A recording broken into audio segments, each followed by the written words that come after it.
Barrister گوہر، علی امین گنڈاپور، شبلی فراز، شیخ وقاص اکرم سمیت دیگر کو وزیر اعلیٰ خیبر پختونخوا سہیل آفریدی اور جنید اکبر کے سخت بیانات سے پریشانی ہو گئی ہے۔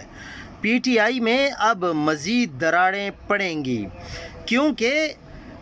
پی ٹی آئی میں کمپرومائزڈ لوگوں کی تعداد زیادہ ہے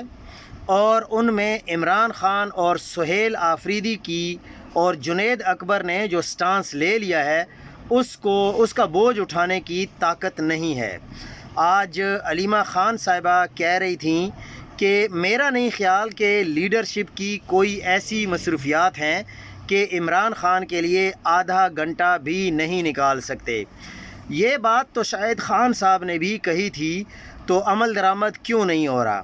کیونکہ جو سٹانس لیا گیا ہے یہ بڑا سخت سٹانس ہے اور یہ اسٹیبلشمنٹ کو اور حکومت کو قبول نہیں ہے۔ اور واقعی یہ بات ہے کہ بہت سارے پی ٹی آئی کی لیڈرشپ میں لوگ ہیں جو